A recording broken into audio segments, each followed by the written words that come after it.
علم ترى، اے محبوب کیا آپ نے نہ دیکھا، الی الذین یزعمون، ان لوگوں کو جو گمان کرتے ہیں، انہم آمنو، بے شک وہ ایمان لائے، بما انزل الیک، اس پر جو آپ کی طرف نازل کیا گیا، وما انزل من قبلک، اور اس پر ایمان لائے جو آپ سے پہلے نازل کیا گیا۔ ایسے لوگ ہیں جو ایمان کا گمان بھی کرتے ہیں، لوگوں کے سامنے دعویٰ بھی کرتے ہیں، لیکن ان کے معاملات ایمان کے برخلاف ہیں۔ یریدون، وہ ارادہ کرتے ہیں، ان یتحاکموا الی الطاغوت، کہ شیطان کو فیصلہ کرنے والا مقرر کریں۔ وقد امروا، حالانکہ انہیں حکم دیا گیا، ان یکفروا بہ، کہ وہ شیطان کو نہ مانے۔ ویرید الشیطان، اور شیطان ارادہ فرماتا ہے، ان یضلہم ضلالا بعیدا، کہ شیطان انہیں دور کی گمراہی میں گمراہ کر دے۔ یہ آیت کریمہ اس منافق کے رد میں نازل ہوئی جس کا نام بشر تھا۔ بشر نامی منافق نے نبی کریم صلی اللہ علیہ وآلہ وسلم کی خدمت میں حاضر ہو کر اپنا ایک معاملہ پیش کیا، اور اس سے پہلے بات یہ تھی کہ اس کا جو جھگڑا ہوا تھا یہودی سے، اب کوئی جائیداد کا جھگڑا تھا یا زمین کا جھگڑا تھا، دنیاوی کوئی معاملہ تھا۔ تو یہودی نے کہا کہ میں کہتا ہوں میں صحیح ہوں، تو کہتا ہے تو صحیح ہے، فیصلہ کون کرے؟ تو یہودی نے کہا کہ تو مسلمان اپنے آپ کو کہتا ہے، تو نبی اکرم صلی اللہ علیہ وسلم کے پیچھے نماز پڑھتا ہے، تو میں یہ کہتا ہوں کہ چل اپنے نبی کے پاس، اور تیرے نبی علیہ السلام فیصلہ کریں گے، وہ مجھے قبول ہے۔ یہودی نے کہا، لیکن اس نام نہاد مسلمان نے کیا کہا؟ نہیں، مجھے حضور کے پاس نہیں جانا، میں یہودیوں کا جو بہت بڑا عالم ہے اس کے پاس جاؤں گا، کعب بن اشرف کے پاس۔ تو یہودی نے کہا نہیں، وہ ٹھیک ہے، ہمارا بہت بڑا عالم ہے، وہ یہودیوں کا سردار بھی ہے، توریت کو جاننے والا بھی ہے، لیکن یہ رشوت خور ہے، اور یہ فیصلہ کرتے وقت رشوت لیتا ہے، اور آپ کے نبی فیصلہ انصاف کے ساتھ کرتے ہیں، مجھے آپ کے نبی سے فیصلہ کروانا۔ اب حیرت کی بات ہے کہ یہودی اس پر بضد ہے کہ میں آپ کے نبی سے فیصلہ کراؤں گا، اور وہ منافق اس پر بضد ہے کہ مجھے جو ہے فیصلہ یہودی سے کرانا ہے۔ خیر، وہ منافق بامر مجبوری آیا اور نبی کریم صلی اللہ علیہ وآلہ وسلم کی خدمت میں معاملہ پیش کیا، تو آپ نے فرمایا اس نام نہاد مسلمان سے کہ تمہاری بات غلط ہے، حق جو بنتا ہے اس چیز پر اس یہودی کا بنتا ہے، اور یہ بات صحیح کہہ رہا ہے۔ اب باہر نکلے تو یہودی کہنے لگا کہ اب تو سن لیا، میرے حق میں فیصلہ ہو گیا۔ تو نعوذ باللہ من ذالک، اس نام نہاد مسلمان نے کہا، اس منافق نے کہا کہ میں نبی کریم صلی اللہ علیہ وسلم کے فیصلے سے مطمئن نہیں ہوا، نعوذ باللہ من ذالک۔ اب میری خواہش ہے کہ حضرت عمر رضی اللہ تعالی عنہ فیصلہ کریں گے۔ اس یہودی نے کئی مرتبہ کہا کہ بڑی عجیب بات ہے، تمہارے نبی نے فیصلہ کر دیا، اب تم فیصلے کو نہیں مانتے۔ خیر، حضرت عمر رضی اللہ تعالی عنہ کے پاس گئے۔ وہ منافق یہ سوچ رہا تھا کہ حضرت عمر اسلام کے لیے بڑے جلالی ہیں، اور دشمنان اسلام پر آپ کی بڑی شدت ہے، تو جب آپ دیکھیں گے کہ ایک یہودی اور مسلمان کا جھگڑا ہے تو جذبات میں آ کر ہو سکتا ہے شاید میرے حق میں فیصلہ کر دیں۔ حالانکہ وہ جانتا یہ نہ تھا کہ حضرت عمر رضی اللہ تعالیٰ عنہ اسلام کے لیے جذبہ تو رکھتے ہیں، لیکن شریعت سے باہر تو آپ بھی نہیں ہوتے۔ جب بھی وہاں پہ پہنچا تو اس نے کہا کہ آپ فیصلہ کیجئے۔ حضرت عمر رضی اللہ تعالیٰ عنہ ابھی اسی بات سن ہی رہے تھے کہ یہودی بیچ میں بول پڑا، اور یہودی نے کہا کہ میں آپ کے سامنے وضاحت کر دوں کہ ہم نبی اکرم صلی اللہ علیہ وسلم کی خدمت میں حاضر ہوئے تھے، انہوں نے میرے لیے فیصلہ کر دیا ہے۔ تو حضرت عمر نے فرمایا پھر میرے پاس کیوں آئے ہیں؟ تو وہ یہودی کہنے لگا کہ یہ کہتا ہے کہ میں اپنے نبی کے فیصلے کو نہیں مانتا۔ تو حضرت عمر رضی اللہ تعالیٰ عنہ سے پوچھا، اس نے کہا مجھے کچھ شک ہے اور میں مطمئن نہیں ہوں۔ اب نے کہا ٹھہرو میں بھی فیصلہ کرتا ہوں۔ آپ اندر گئے اور اندر سے ننگی تلوار لے کر آئے اور باہر نکل کر ایک جملہ کہا. آپ نے فرمایا جو میرے نبی کا فیصلہ نہ مانے اس کا فیصلہ عمر کی تلوار کرتی ہے. یہ کہہ کر اس منافق کا سر اڑا دیا. اب بڑا شور مچ گیا اور اس منافق کے جو رشتہ دار منافق تھے انہوں نے یہ الزام لگایا کہ حضرت عمر رضی اللہ تعالیٰ عنہ نے ایک مومن کو قتل کر دیا ہے. نبی کریم صلی اللہ علیہ وآلہ وسلم کو جب یہ بات پہنچی تو آپ نے بغیر کوئی بات سنے ارشاد فرمایا کہ حضرت عمر کبھی کسی مومن کو قتل کر ہی نہیں سکتے. پھر اس پر یہ آیت نازل ہوئی اور ارشاد فرمایا گیا کہ یہ کیسے لوگ ہیں کہ اپنے آپ کو مومن کہتے ہیں. یریدون، یہ اوپر ذکر کیا گیا، یریدون ان یتحاکموا الی الطاغوت، اور ارادہ کرتے ہیں، چاہتے ہیں کہ شیطان کو فیصلہ کرنے کا اختیار دیں. یہاں شیطان سے مراد کعب بن اشرف ہے جو یہودیوں کا بہت بڑا سردار تھا، کیونکہ جو شخص گمراہ ہے، کافر ہے، اسے بھی قرآن و حدیث کی اصطلاح میں شیطان کہتے ہیں، اس لیے کہ وہ خود بھی گمراہ ہے اور دوسروں کو بھی گمراہ کرتا ہے. یہ انسانی شیطان ہے. من الجنۃ والناس، سورہ ناس میں دونوں شیطانوں سے پناہ مانگی گئی، انسانی شیطان ہو یا جنات میں سے ہو. ارشاد فرمایا گیا وَإِذَا قِيلَ لَهُمْ، اور جب ان منافقوں سے کہا جائے تعالوا، آ جاؤ، اِلَى مَا أَنزَلَ اللَّهُ، اس کلام کی طرف جو اللہ نے نازل کیا، وَإِلَى الرَّسُولِ، اور رسول اللہ صلی اللہ علیہ وسلم کی طرف، رَأَيْتَ الْمُنَافِقِينَ يَصُدُّونَ عَنْكَ صُدُودًا، اے محبوب آپ دیکھیں گے کہ منافق آپ کی بارگاہ میں آنے سے منہ موڑ لیتے ہیں.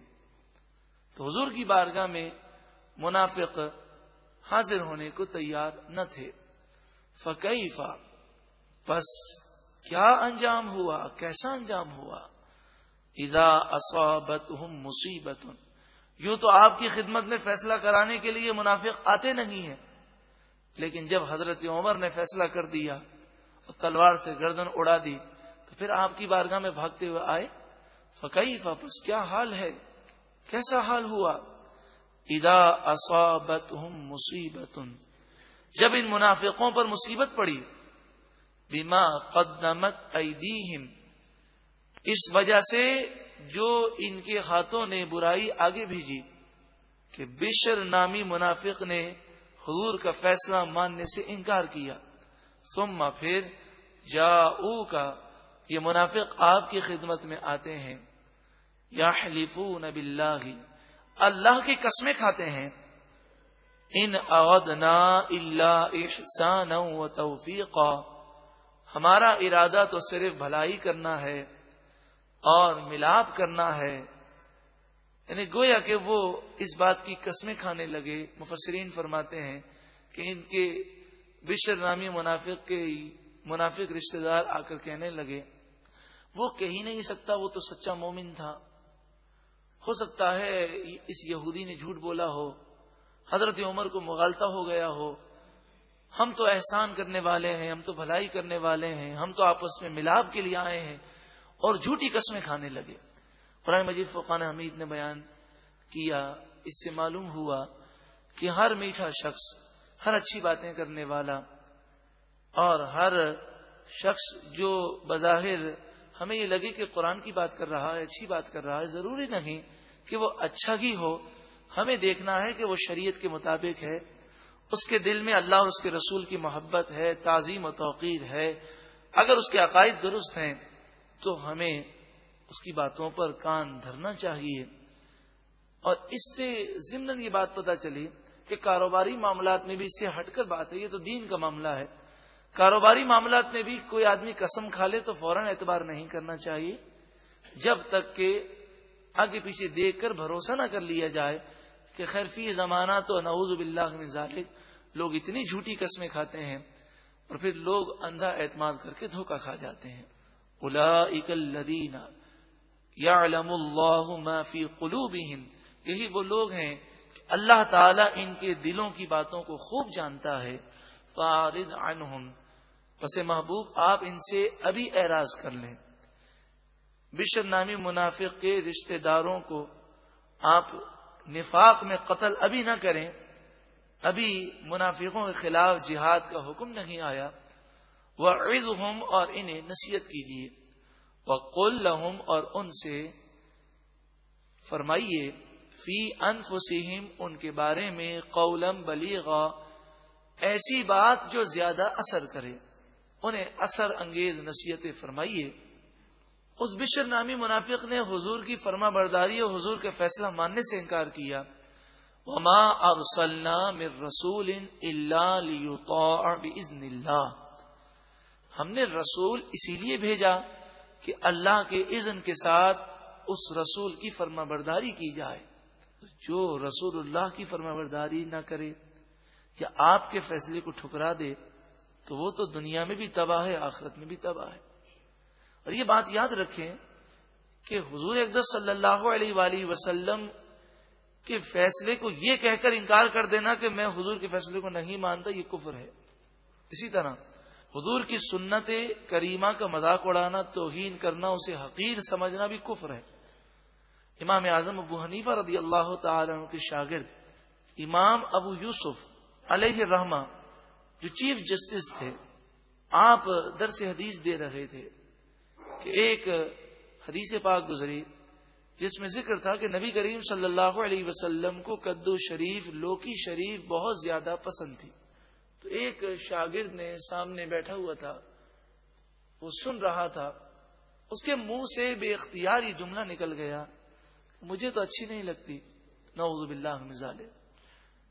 تو حضرت امام ابو یوسف نے تلوار نکالی، اس کی گردن پہ رکھ دی، کیونکہ آپ قاضی القضاء تھے، یعنی آپ کو پوری اسلامی مملکت میں فیصلہ کرنے کا اختیار خلیفہ وقت نے دیا تھا. تو آپ چیف جسٹس تھے، جو فیصلہ کرنا چاہیں کر سکتے تھے، حکم کو نافذ کر سکتے تھے. آپ نے تلوار رکھی اور آپ نے جو کچھ فرمایا گویا کہ آپ نے ارشاد فرمایا کہ کدو شریف، لوکی شریف کا پسند ہونا ناپسند ہونا الگ چیز ہے، لیکن جب حضور کی پسند میں نے بیان کی تو تم نے حضور کی پسند پر اپنی پسند کو ترجیح کیوں دی؟ یہ تو توہین ہے اور یہ کفر ہے. جو داڑھی شریف کا مذاق اڑائے یا کسی اور سنت کا مذاق اڑائے، اگر آج تک مذاق اڑایا ہو تو توبہ کر لے اور تجدید ایمان کر لے. اس طرح کہہ لے بسم اللہ الرحمن الرحیم، یا اللہ اگر مجھ سے کوئی کفر ہو گیا ہو تو میں توبہ کرتا ہوں. لا الہ الا اللہ محمد رسول اللہ صلی اللہ علیہ وسلم.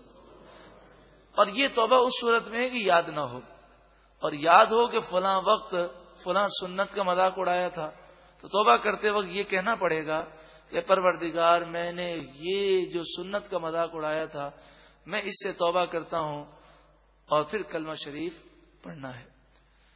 وَلَوْ أَنَّهُمْ إِذْ ظَلَمُوا أَنفُسَهُمْ، اور اگر وہ لوگ جب اپنی جانوں پر ظلم کر بیٹھیں، گناہ کر بیٹھیں، جاؤک آپ کی خدمت میں حاضر ہوں، فاستغفروا اللہ پھر وہ اللہ سے معافی مانگیں، واستغفر لهم الرسول اور ان کے لیے رسول اللہ صلی اللہ علیہ وسلم سفارش فرمائیں، شفاعت فرمائیں، لَوَجَدُوا اللَّهَ تَوَّابًا رَحِيمًا ضرور وہ اللہ کو بہت توبہ قبول کرنے والا مہربان پائیں گے. دیکھیے وہ گھر بیٹھے بھی استغفار تو کر سکتے ہیں، لیکن قرآن مجید فرقان حمید نے مسلمانوں کو حکم دیا کہ جب گناہ کر کر کے اپنے آپ کو تباہ کر بیٹھو تو استغفار تم گھر بیٹھے بھی کر سکتے ہو، مگر جب حضور کی بارگاہ میں آ کر استغفار کرو گے تو اس استغفار کی مقبولیت کی بات ہی کچھ اور ہوگی. اور پھر حضور سے بھی عرض کرو کہ آپ ہماری شفاعت کریں، اور جب حضور ان کی شفاعت کریں گے تو اللہ تبارک و تعالی ان کے گناہوں کو بخش دے گا. شیخ عبدالحق محدث دہلوی علیہ رحمہ جذب القلوب میں لکھتے ہیں، حضرت علی رضی اللہ تعالی عنہ فرماتے ہیں کہ حضور صلی اللہ علیہ وسلم کے وصال ظاہری کو 3 دن گزر چکے تھے. ایک دیہاتی آیا اور قبر انور پر حاضر ہوا اور رونے لگا، اور اس نے یہ آیت کریمہ پڑھی، سورہ نساء آیت نمبر 64، اور یہ آیت کریمہ پڑھ کر کہنے لگا یا رسول اللہ صلی اللہ علیہ وسلم، اللہ نے ہمیں حکم دیا، ہم اللہ کے حکم پر گناہوں کی بخشش کے لیے آپ کے پاس آ گئے ہیں، آپ میری سفارش فرمائیں، شفاعت کریں، میرے لیے استغفار کریں کہ اللہ تعالیٰ میرے گناہوں کو بخش دے۔ حضرت علی رضی اللہ تعالیٰ عنہ فرماتے ہیں قبر انور سے آواز آئی کہ اللہ نے تجھے بخش دیا۔ آج بھی جب بھی مدینہ منورہ حاضری ہو تو اس طرح عمل کرنا یہ مغفرت کی بشارت کا باعث ہے۔ فلا وربک، یہ کہتے ہیں ہم مومن ہیں، تو کیسے مومن ہیں کہ حضور کے فیصلے کو ماننے سے انہوں نے انکار کیا۔ فلا وربک لا یؤمنون حتی یحکموک فیما شجر بینہم، اے محبوب آپ کے رب کی قسم وہ ہرگز مومن نہیں ہو سکتے جب تک کہ اپنے جھگڑوں میں آپ کو فیصلہ کرنے والا تسلیم نہ کریں۔ ثم پھر لا یجدوا فی انفسہم حرجا مما قضیت، پھر جو آپ فیصلہ فرما دیں اس فیصلے میں ذرہ برابر بھی کوئی کجی اپنے دل میں محسوس نہ کریں، دل میں ملال محسوس نہ کریں، وَيُسَلِّمُوا تَسْلِيمًا، اور آپ کے کیے ہوئے فیصلے کو دل و جان سے تسلیم کر لیں۔ یہ ایمان کا تقاضا ہے۔ آئیے ہم اپنا محاسبہ کریں، قرآن مجید فرقان حمید سے ہم کتنے دور ہو گئے کہ آج کئی حضور صلی اللہ علیہ وسلم کے فرمان معلوم ہے کہ حضور نے یہ کرنے کا حکم دیا، اس سے منع کیا، کیا ہم دل و جان سے اس چیز کو تسلیم کرتے ہیں؟ اگر کرتے ہوتے تو نافرمانی نہ کرتے۔ اللہ تعالی ہمیں قرآن کے نور سے منور فرما دے۔ وَلَوْ أَنَّا كَتَبْنَا عَلَيْهِمْ، بعض لوگوں نے کہا کہ بنی اسرائیل بڑے ضدی لوگ تھے، انہیں اللہ تعالیٰ نے حکم دیا، ان کے نبی نے حکم دیا، انہوں نے نہ مانا، اگر ایسے حکم ہمیں دیے جاتے تو ہم مانتے۔ تو قرآن مجید فرقان حمید نے جو کچھ فرمایا اس کا مفہوم و خلاصہ مفسرین نے یہ بیان کیا کہ بڑے بڑے دعوے نہیں کرنے چاہیے، بس اللہ تعالیٰ آزمائش اور امتحان سے محفوظ فرمائے، اور امتحان آئے تو اللہ سے یہ دعا کریں اللہ تعالیٰ کامیابی عطا فرمائے۔ وَلَوْ أَنَّا كَتَبْنَا عَلَيْهِمْ، ان لوگوں پر اگر ہم فرض کر دیتے أَنِ اقْتُلُوا أَنفُسَكُمْ، کہ وہ اپنی جان کو قتل کریں، جیسے بنی اسرائیل کو حکم ہوا کہ گناہ کر لیا انہوں نے تو اب توبہ کے لیے حکم ہوا کہ وہ قتل کے لیے پیش ہو جائیں۔ أَوِ اخْرُجُوا مِن دِيَارِكُمْ، اور ان پر یہ اگر حکم کر دیتے کہ وہ اپنی بستیوں سے باہر نکل جائیں، جیسے بنی اسرائیل پر یہ حکم دیا گیا، مَا فَعَلُوهُ إِلَّا قَلِيلٌ مِّنْهُمْ، تو تھوڑوں کے علاوہ کوئی اس پر عمل نہ کرتا، بہت تھوڑے ایسے مجاہدین ہوتے، نیک لوگ ہوتے اس پر عمل کرتے۔ تو بڑے بڑے دعوے کرنا آسان ہے، عمل کرنا مشکل ہے۔ اب یہ فرمایا گیا کہ اگر ہم ایسا فرض کرتے اور اگر وہ کر لیتے تو پھر انہیں کیا برکتیں ملتی۔ وَلَوْ أَنَّهُمْ فَعَلُوا مَا يُوعَظُونَ بِهِ، اور اگر وہ ان باتوں پر عمل کرتے جو انہیں نصیحتیں کی جاتی، لَكَانَ خَيْرًا لَهُمْ، تو یہ ان کے لیے زیادہ بہتر تھا، وَأَشَدَّ تَثْبِيتًا، اور ان کے دلوں کو زیادہ مضبوط کرنے والا تھا، وَإِذًا لَآتَيْنَاهُمْ مِن لَّدُنَّا أَجْرًا عَظِيمًا، اور اس وقت ضرور ہم انہیں اپنے پاس سے اجر عظیم دیتے، وَلَهَدَيْنَاهُمْ صِرَاطًا مُسْتَقِيمًا، اور ضرور ہم انہیں سیدھے راستے کی ہدایت دیتے، سیدھے راستے پر انہیں استقامت دے دیتے۔ مطلب یہ ہے کہ جب شریعت کے مسائل کسی کے لیے مشکل ہوں اور وہ یہ نہ دیکھے میرے لیے آسان ہے کہ مشکل ہے، وہ عمل کر دے تو اللہ تعالیٰ دونوں جہاں کی بھلائیاں عطا فرماتا ہے۔ کسی کے لیے بعض احکام مشکل ہو جاتے ہیں، یہ اس کا امتحان ہوتا ہے۔ مثلا ایک شخص ہے، وہ وضو کرتا ہے، عصر مغرب عشاء ایک ہی وضو سے تینوں نمازیں پڑھ لیتا ہے، اور ایک شخص یہ ہے کہ وہ وضو کرتا ہے تو بسا اوقات مغرب میں 2 دفعہ وضو کرنا پڑتا ہے، عشاء میں 4 مرتبہ وضو کرنا پڑتا ہے، سردی بھی ہے تو اس کے لیے بظاہر یہ مشکل ہے، لیکن اگر وہ عمل کر لے تو اسے زیادہ ثواب بھی ملے گا اور اس کی برکت سے اللہ تعالیٰ کئی آفتوں کو آنے سے پہلے ٹال دے گا۔ تو یہ امتحان ہوتا ہے۔ وَمَن يُطِعِ اللَّهَ وَالرَّسُولَ، اس آیت کریمہ کا شان نزول یہ ہے، حضرت ثعبان رضی اللہ تعالیٰ عنہ نبی کریم صلی اللہ علیہ وآلہ وسلم کے پیارے صحابی ہیں۔ آپ حضور کی خدمت میں رہا کرتے اور حضور کی جب بھی یاد ستاتی فوراً حضور کی خدمت میں آ جاتے اور حضور کے دیدار سے اپنی آنکھوں کو منور کرتے۔ حضرت ثعبان ایک دن بڑے رنجیدہ تھے۔ نبی کریم صلی اللہ علیہ وآلہ وسلم نے ارشاد فرمایا کہ آپ اتنے رنجیدہ کیوں ہیں؟